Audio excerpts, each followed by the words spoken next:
हरे कृष्णा। आइए सब मिलकर प्रार्थना करते हैं। नहीं है मेरा यह संसार, ना है यह मेरे लिए, सभी हैं कृष्ण के तभी तो प्यारे हैं वे सदा। मेरे तो हैं कृष्ण केवल दूसरा न कोई, जैसा भी हूँ उन्हीं का हूँ, शरण में हूँ उनकी सदा। सुख दुख नहीं है जग में, सिर्फ हैं परिस्थितियाँ, है सभी प्रसाद प्रभु की, लो लगे कृष्ण से सदा। श्रीमद् भगवद गीता के इस सत्र में हम 16वें अध्याय के 21वें श्लोक से आरंभ करेंगे। आगे बढ़ने से पूर्व कृपया आप लोग इससे पूर्व का जो प्रकरण चल रहा था पूर्व के सत्र में, उसे आप ध्यान में ले आइए ताकि हमें आगे समझने में सुविधा हो। पिछले श्लोक अर्थात 20वें श्लोक में भगवान ने कहा कि ये जीव मनुष्य शरीर में मेरी प्राप्ति का अवसर पाकर भी मुझे प्राप्त नहीं करते, जिससे मुझे उनको अधम योनियों में भेजना पड़ता है। उनका अधम योनियों में और अधम गति अर्थात नरक में जाने का मूल कारण क्या है, इस बात को भगवान अब 21वें श्लोक में बताने जा रहे हैं। तो 21वां श्लोक इस प्रकार है।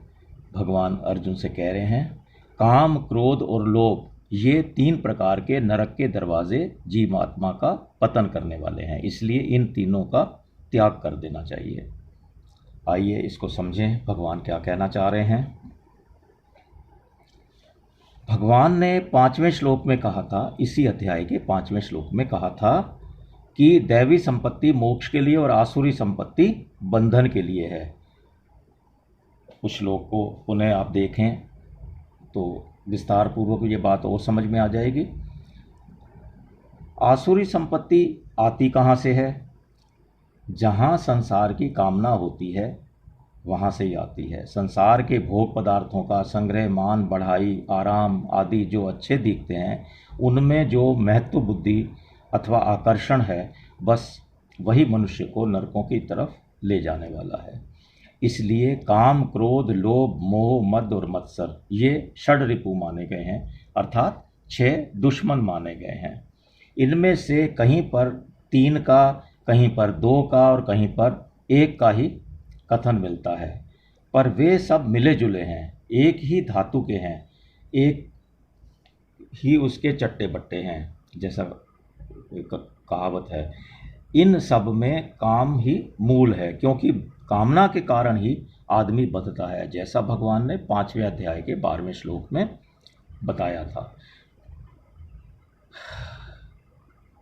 तीसरे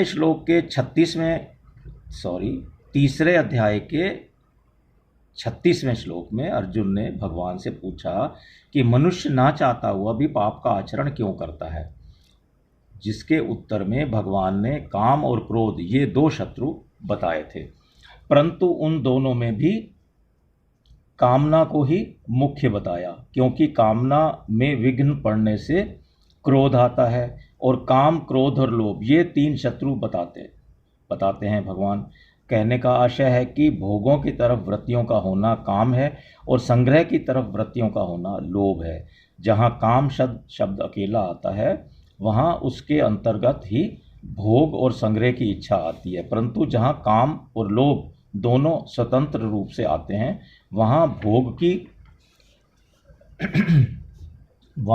की इच्छा को लेकर काम और संग्रह की इच्छा को लेकर लोभ आता है, और इन दोनों में बाधा पड़ने पर क्रोध आने लगता है।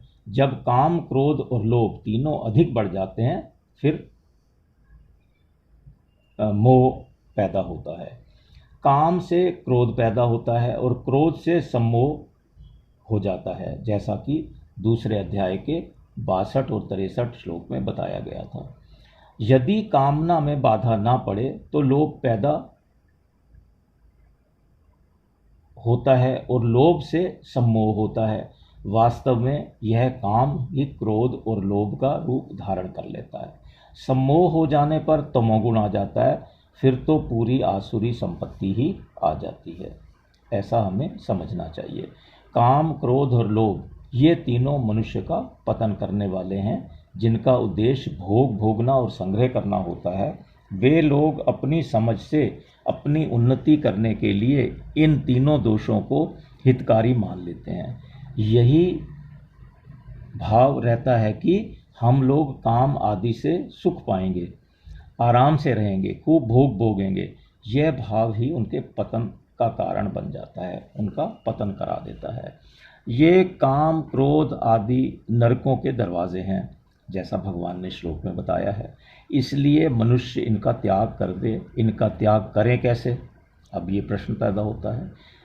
तीसरे अध्याय के 34वें श्लोक में भगवान ने बताया कि प्रत्येक इंद्रिय के विषय में अनुकूलता एवं प्रतिकूलता को लेकर राग यानी काम और द्वेष यानी क्रोध स्थित रहते हैं। साधक को चाहिए वह इनके वशीभूत ना हो। वशीभूत ना होने का अर्थ है कि काम, क्रोध, लोभ को लेकर अर्थात इनके आश्रित होकर कोई भी कार्य ना करें, क्योंकि इनके वशीभूत होकर शास्त्र, धर्म और लोक मर्यादा के विरुद्ध कार्य करने से मनुष्य का पतन हो जाता है।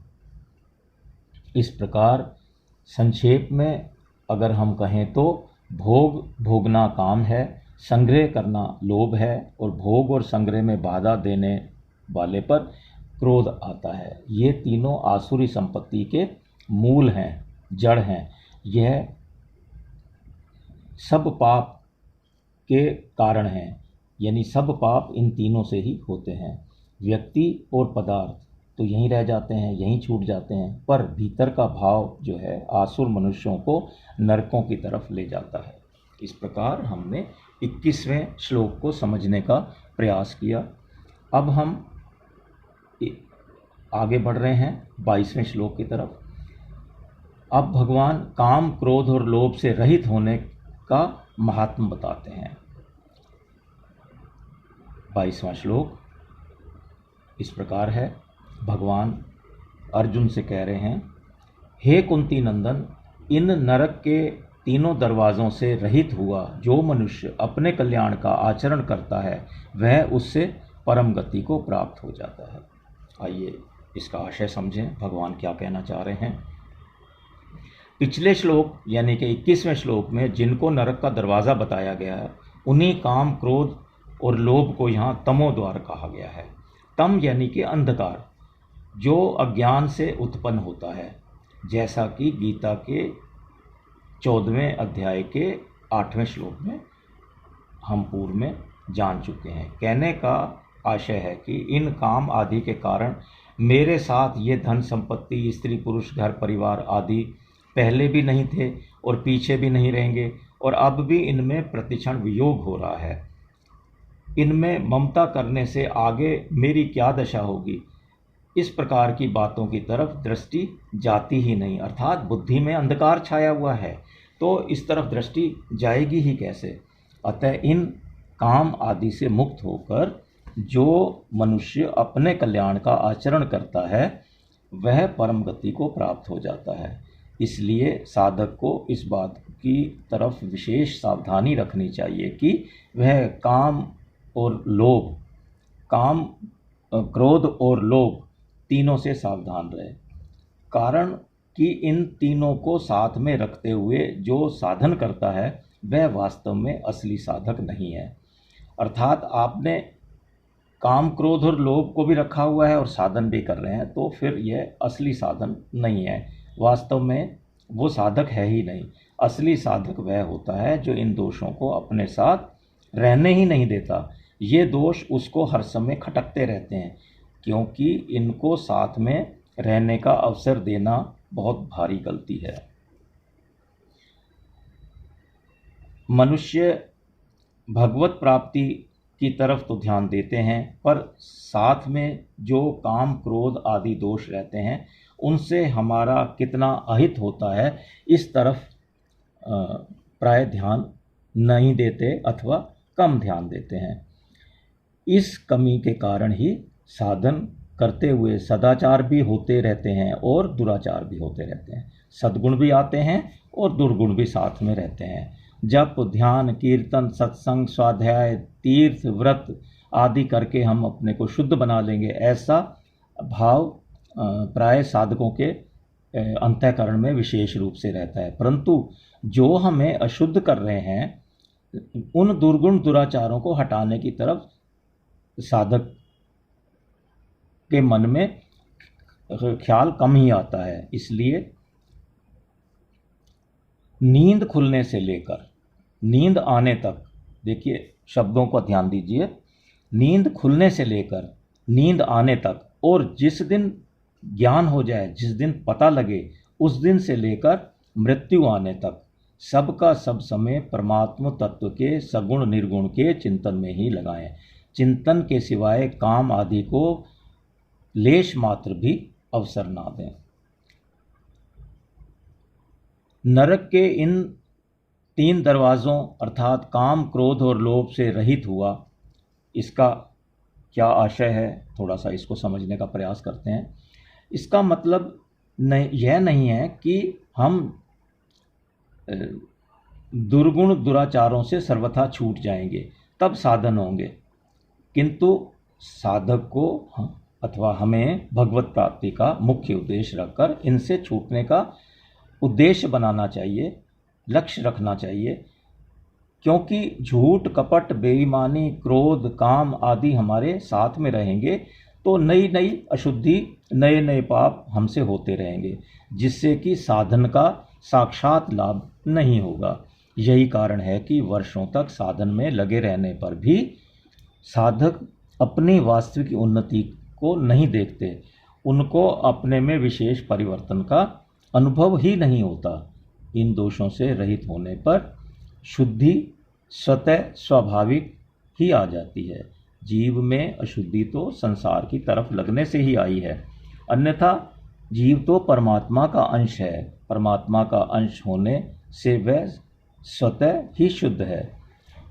जैसे कि रामचरितमानस में बताया गया है, ईश्वर अंश जीव अविनाशी, चेतन अमल सहज सुख राशि।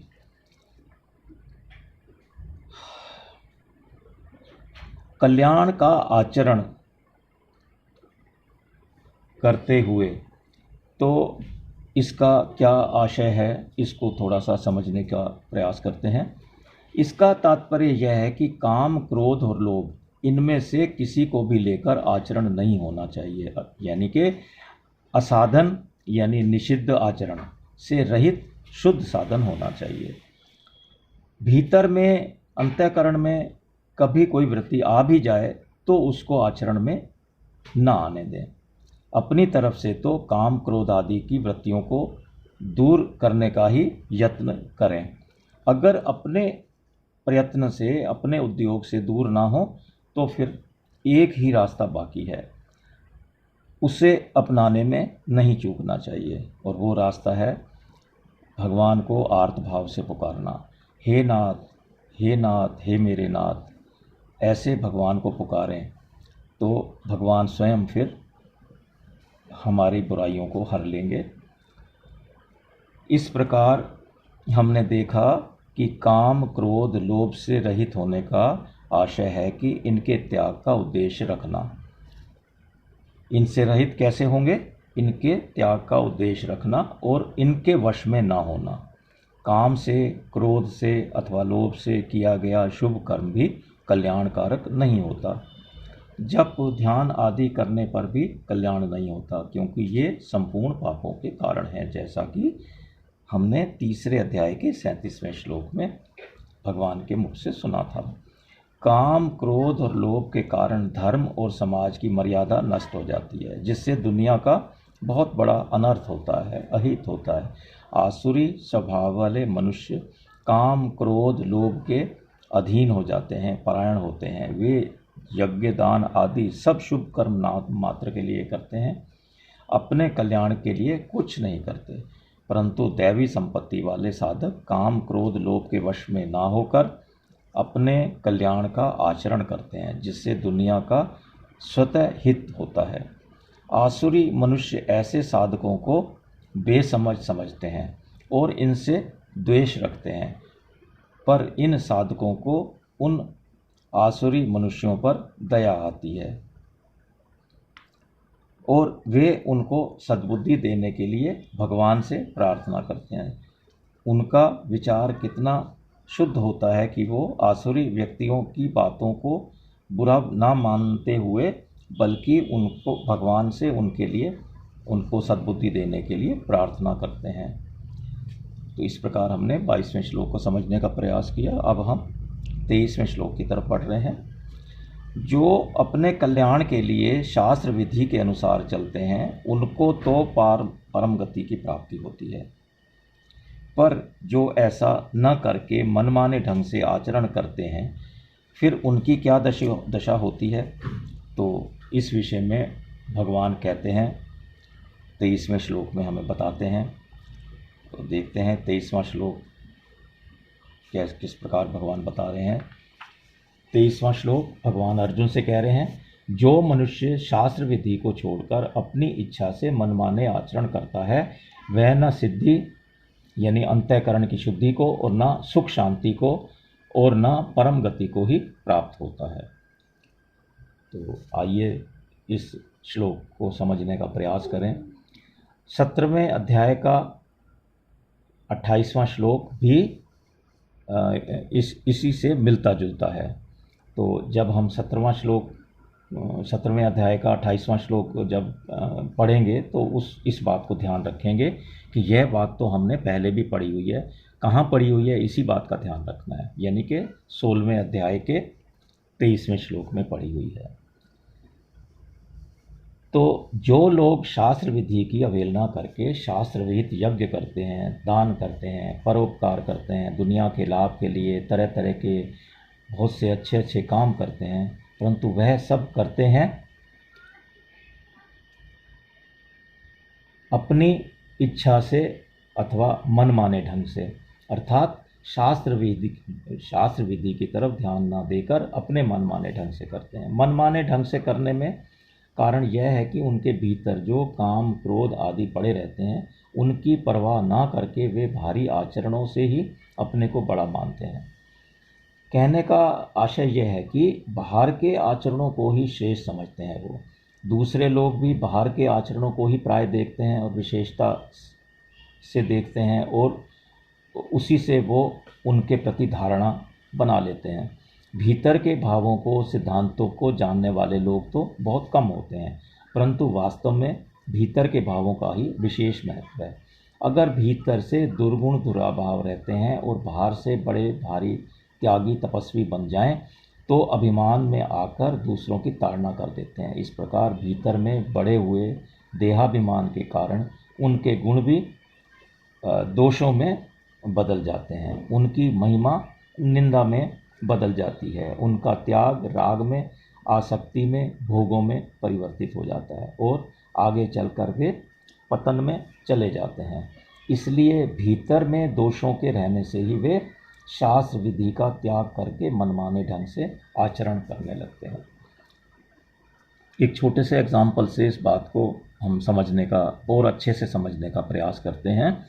जैसे कोई रोगी है, अपनी विचार से अपनी दृष्टि से तो कुपथ्य का त्याग और पथ्य का सेवन करता है वो, पर वह आसक्तिवश कुपथ्य ले लेता है जिससे उसका स्वास्थ्य और अधिक खराब हो जाता है। ऐसे ही वे लोग अपनी दृष्टि से तो अच्छे अच्छे काम करते हैं, पर भीतर में काम क्रोध और लोभ का आवेश रहने से वे शास्त्र विधि की अवहेलना करके अथवा मनमाने ढंग से काम करने में लग जाते हैं, जिससे वे अधोगति में चले जाते हैं। आसुरी संपदा वाले जो लोग शास्त्र विधि का त्याग करके यज्ञ आदि शुभ कर्म करते हैं उनको धन मान आदर आदि के रूप में जो प्रसिद्धि रूप सिद्धि मिलती है, पर वास्तव में वे अंतःकरण की शुद्धि रूप जो सिद्धि है वह उसको नहीं मिलती। उनको सुख भी नहीं मिलता क्योंकि उनके भीतर में काम क्रोध आदि की जलन बनी रहती है, पदार्थों के संयोग से होने वाले सुख उन्हें मिल सकता है, पर वह सुख दुखों का ही कारण होता है, अर्थात उससे दुख ही दुख पैदा होते हैं, जैसा कि हमने 5वें अध्याय के 22वें श्लोक में इस बात को जाना था। कहने का तात्पर्य यह है कि पारमार्थिक मार्ग में मिलने वाला सात्विक सुख तो उनको मिलता ही नहीं, उनको परम गति भी नहीं मिलती। परम गति मिले ही कैसे? पहले तो वे परम गति को मानते ही नहीं, और यदि मान भी लें तो भी वह उनको मिल नहीं सकती, क्योंकि काम, क्रोध और लोभ के कारण उनके कर्म ही ऐसे होते हैं। सिद्धि, सुख और परम गति के ना मिलने का तात्पर्य यह है कि वे आचरण तो श्रेष्ठ करते हैं जिससे उन्हें सिद्धि, सुख और परमात्म तत्व की प्राप्ति हो सके, लेकिन उनके भीतर में काम, क्रोध, लोभ, अभिमान आदि रहने से उनके अच्छे आचरण भी बुराई में बदल जाते हैं। इससे उनको ये सारी चीज़ें नहीं मिल पाती। यदि ऐसा मान लिया जाए कि उनके आचरण ही बुरे हैं, तो फिर ऐसा कहना बनेगा ही नहीं, क्योंकि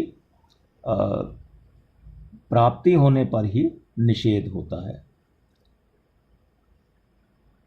आसुरी मनुष्य अभिमान के कारण अपने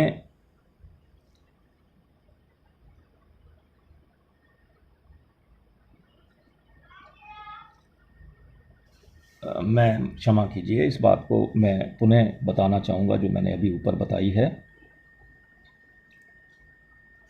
ना सिद्धि ना सुखम। यदि ऐसा मान लिया जाए कि उनके आचरण ही बुरे हैं, तो भगवान ने जिस प्रकार कहा है कि ना सिद्धि अर्थात अंतःकरण की शुद्धि और न परम गति को ही प्राप्त होते हैं, फिर ऐसा कहना बनेगा ही नहीं, क्योंकि प्राप्ति होने पर ही निषेध होता है।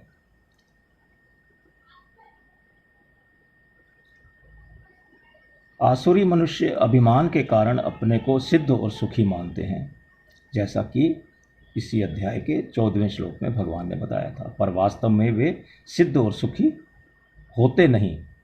उनके हृदय में अभिमान और द्वेष की अग्नि जलती रहती है। इस प्रकार हमने 23वें श्लोक को समझने का प्रयास किया है।